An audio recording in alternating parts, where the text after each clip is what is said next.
Hi, I'm here today with Laura, Laura Jones. She is a licensed clinical social worker and my colleague and my boss.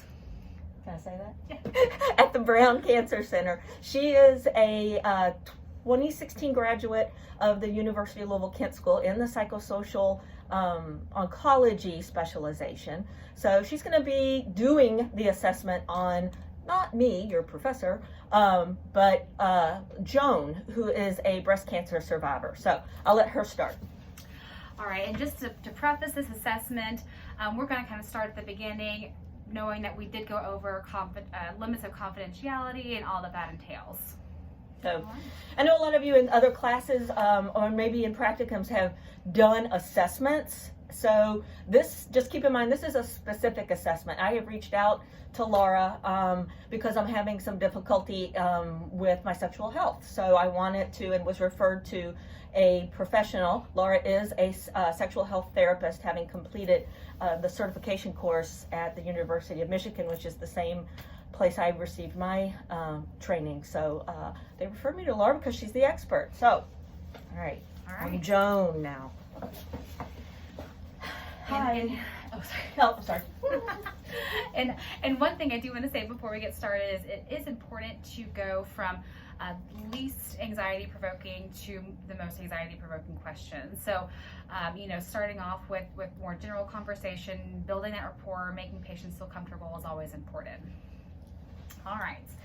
So, Joan, thanks for joining me today. Thanks. Thank you.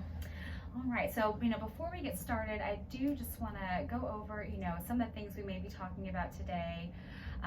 We're going to be talking about sexual health, so some of the questions I may be asking are going to be a little sensitive. So if at any point you want to stop and kind of explore some of that, that's totally fine. But this is also a safe space where you can tell me things that you have concerns with, questions, and we can explore that together. Okay, I appreciate that. Right. So can you tell me a little bit about why you're here today? And I know you've been treated by Dr. Riley and are a breast cancer survivor. So tell me a little bit about how that's been for you and affecting your sexuality. Well, it's been, I'm about 2 years away from having had treatment. And the treatment actually went really well. And it wasn't, it was not good, but it wasn't as bad as I thought it was going to be. I got through it pretty okay. I'm now on a medicine that reduces my estrogen, tamoxifen.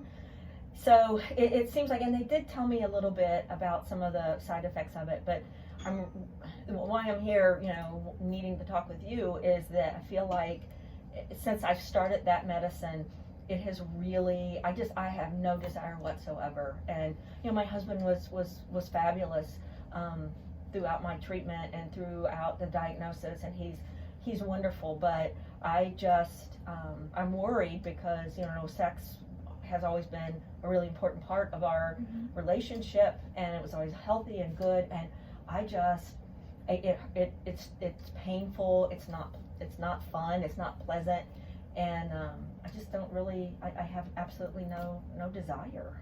Okay.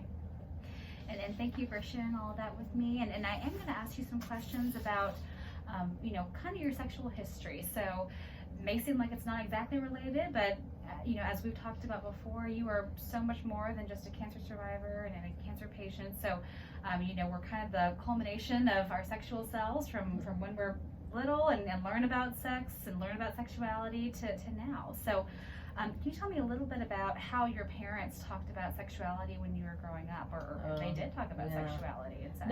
Not much at all, really. It just wasn't something, I never had to talk.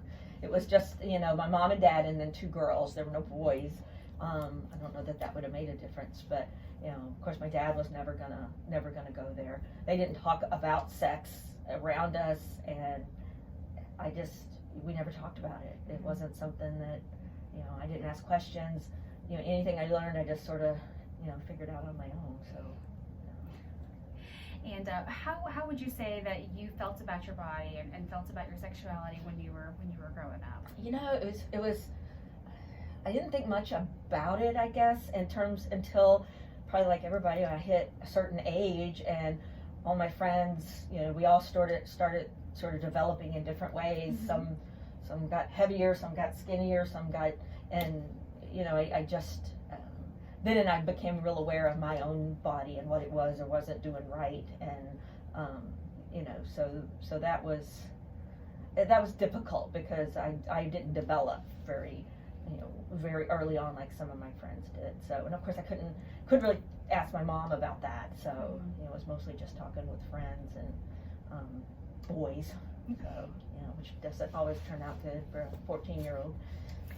So are you comfortable telling me a little bit about your first sexual experience? You mentioned you were 14 years old and started talking to boys about kind of what was going on with your body. Yeah, it was just kind of part of where I grew up, and kids in the neighborhood and experimenting, and once everybody coupled off and had a boyfriend, then that was kind of what you did, whether you knew what you were doing or not. So that's probably where I learned most about sex, was just by kids in the neighborhood kind of thing. And my first sexual experience was with one of the boys in the neighborhood who just I think I was 16 at that time, and it wasn't a bad experience, but it wasn't necessarily a good experience, and it just sort of was I had no idea.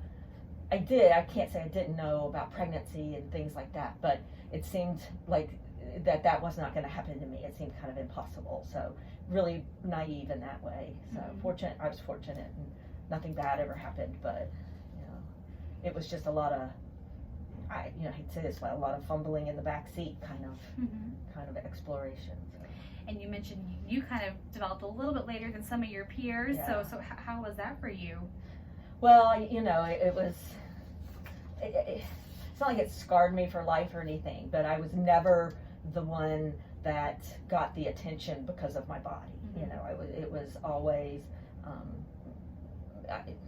always my friends who had developed and had bigger breasts or thinner waists and that kind of thing. So, so I may have just sort of, at that age you think, well, you're just ugly. You think, oh, I'm ugly because I don't have these things that other people, that muboys are looking for and what they like. So you try to compensate. I remember going through a phase of just wearing a horrible amount of makeup because, I couldn't, my breasts weren't very big, so I had to compensate somehow. So it was just all that sort of trying to find out where my niche was and where my, what I was going to use to attract boys, because at the time that was, in hindsight, I hate to say that now, but in hindsight that was sort of what was important at that time. Yeah. So kind of going on past high school, tell me a little bit about your dating or your relationship, sexual experiences in college and how that was for you. Yeah, not a lot. I tended to, once I passed that phase in high school of dating and kind of experimenting, I was sort of I was a monogamous, one person relationship. So I had a couple of long-term boyfriends through the end of high school and college that, and that's sort of how I managed through that. And they were just stable relationships that, in hindsight, kind of vanilla in terms of sex. So not anything real exciting or real, now I listen to people talk about what they did in college and that kind of the exploration, their explorations. Oh, I slept with a few women in college. Like I never had that kind of exploration time in college. I was just, I had boyfriends for like extended periods of time. So. And would you say these relationships were sexually fulfilling? I know you said kind of vanilla, but were you able to orgasm with these partners, and how was that for you? Yeah, I think I did. Yes, there was a time when I didn't know really what that even meant, and the fact that,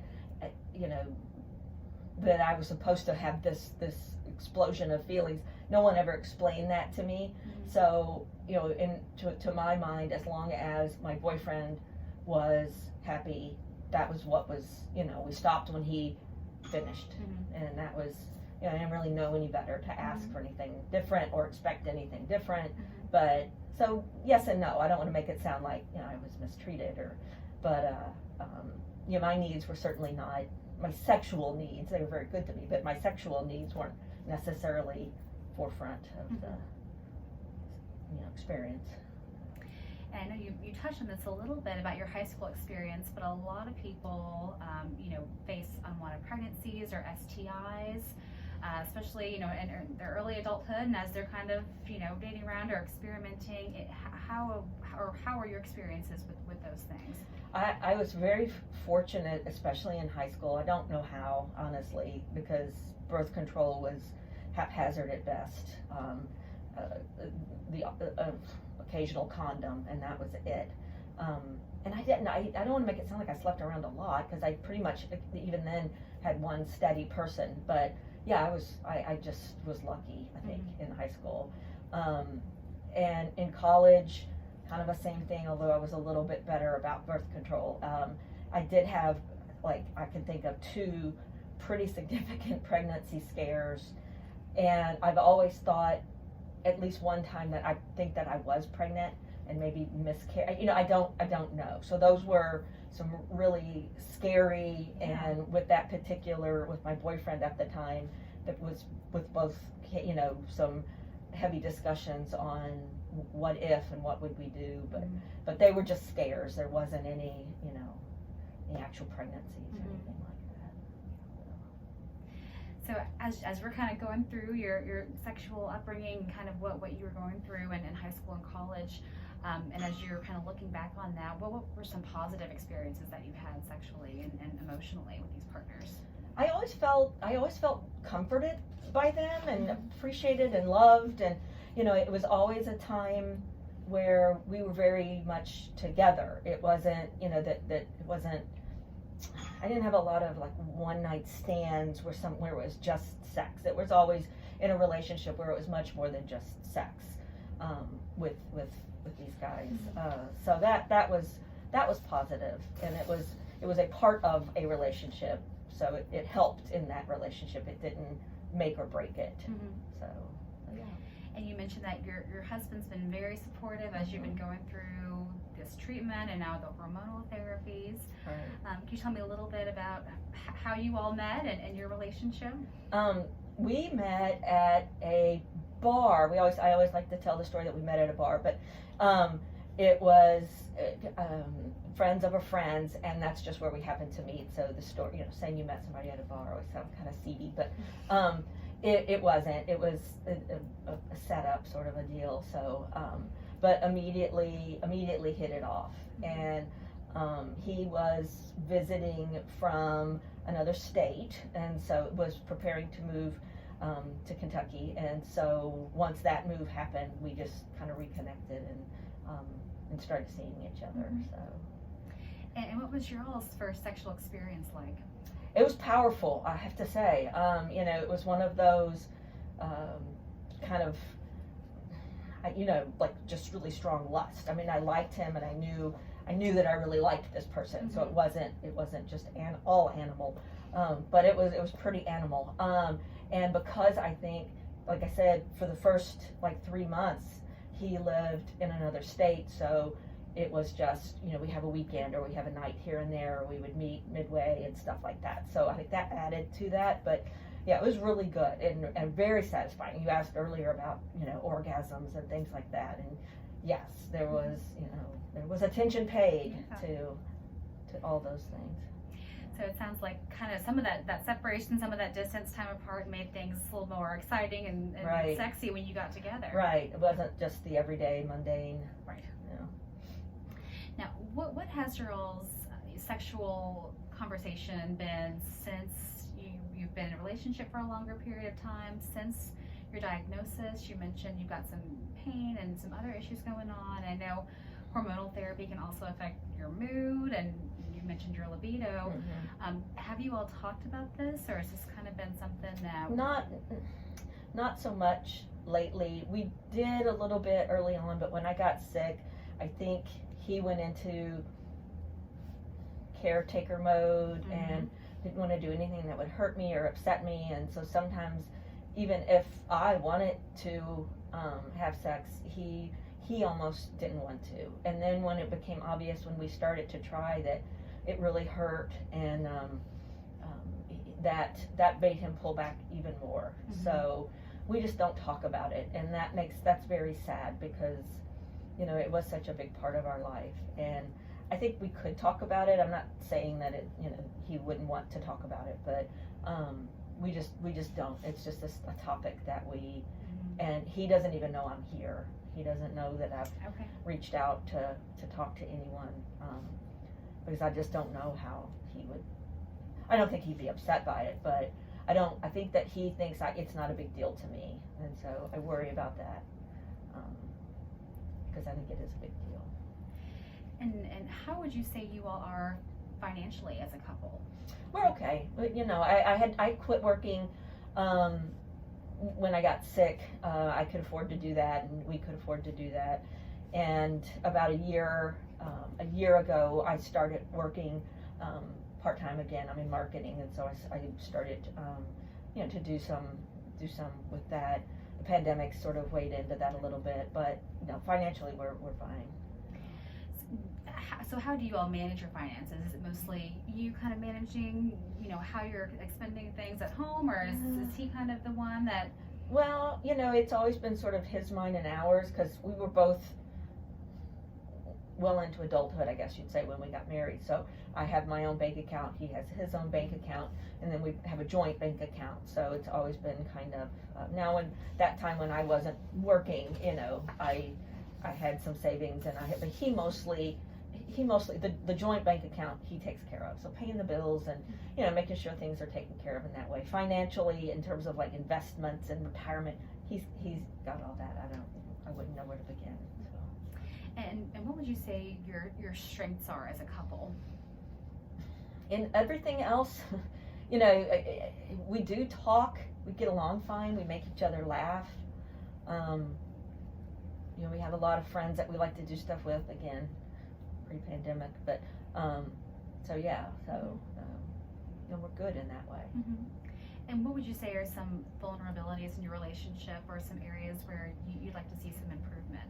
We've never really been good about talking about hard stuff or deep feelings. I mean, that's one of the things that we're both jokesters, so we kind of joke around things, but we never actually really talk about them.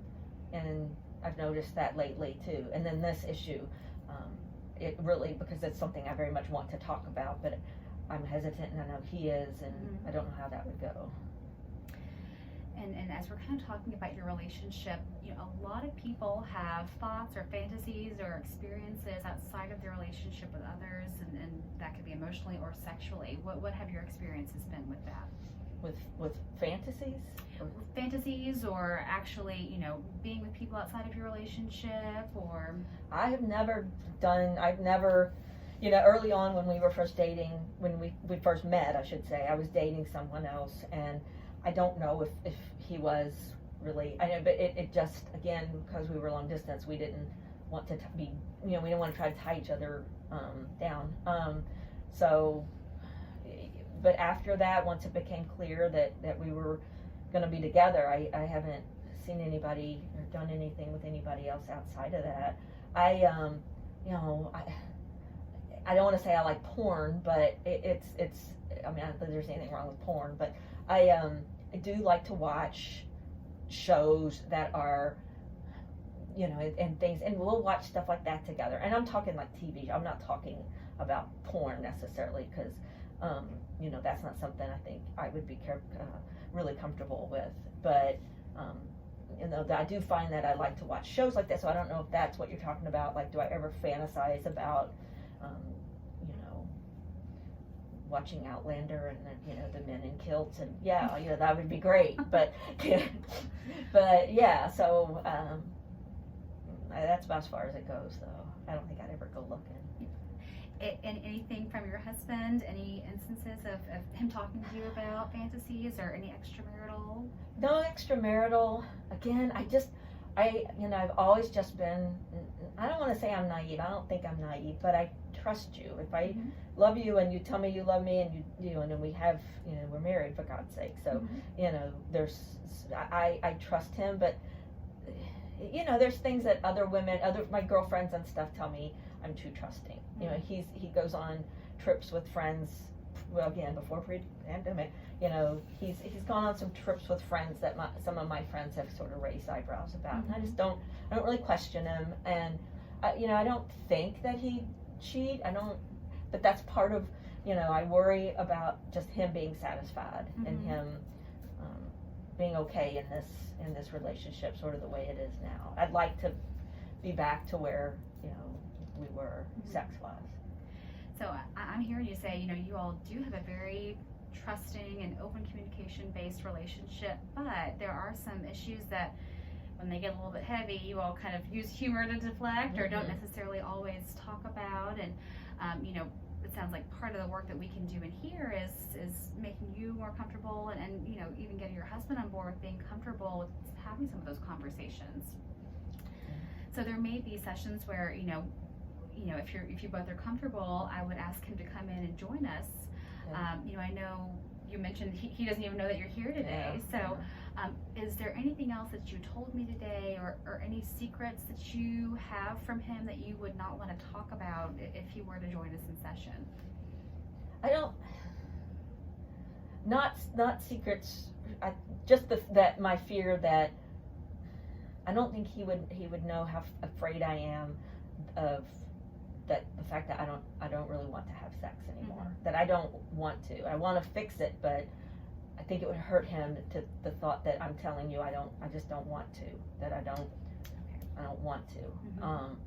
And that I mentioned that I might be a little worried about him in terms of, like, I do worry when he goes on vacations and he's out and he goes out with friends, and you know, there's a part of me that thinks he's so okay with how our sex life is. That makes me worry and wonder. And as we're kind of wrapping up here, and I've learned a lot about you and your history and kind of where you're coming from today, anything else that we didn't talk about that you think would be helpful for me to know in terms of not only your relationship with your husband, but how you're dealing with this sexually and how you're feeling about your own body during this process? Well, right now, and I was fortunate that I had a mastectomy, but my reconstruction went really well, and you know, I've been in support groups, and I know that that's not always the case, but I really don't like touching myself. That's something that I've lost. I used to do that, and I don't do that anymore. It just feels so foreign to me. It is foreign. It's not me. So, you know, that bothers me because I didn't anticipate that. I thought, oh, I'll have this mastectomy, I'll get a new breast, it'll be fine, it won't, but it's, you know, it really bothers me. It doesn't feel right. And as a result, I just don't bother. And when you say, you know, touching yourself, do you mean touching your breasts and that as a source of pleasure for you, or do you mean masturbation? Oh, I haven't done that, and it just seems pointless. You know, it just seems pointless. So, and that was something that I did on a kind of a routine basis, but it would seem, I mean, it's funny because I would never have thought that. I just thought it right now, but it would seem almost like, not like cheating, that sounds so stupid, but it's like if I can't give him pleasure, I don't deserve to have that either. Why would I give it to myself if I can't? And I think that it just feels kind of wrong. Yeah. And I would say, you know, I've heard that from quite a few women feel like that. You know, if I'm not having sex with my partner, then why should I have sex with myself? And I think that's also something we can work on is, you know, yes, your sexual relationship with your partner and your husband's very important, but you also have a sex life with your own self and with your body, and that's important too. Yeah, I hadn't thought that much about that, but that makes sense. And any other questions for me? No, I appreciate it. I hope you can help me. Thanks, Joan. It's been nice to talk with you. You're welcome. Thank you, Miss Jones. All right. So, anyway, if there's any like weird clicks and things in this, it's just where I edit it and stuff. I'm not an editor, so. But otherwise, we'll talk more about this. We'll kind of run through it and if you have any questions, we'll talk more about it. So, thank you.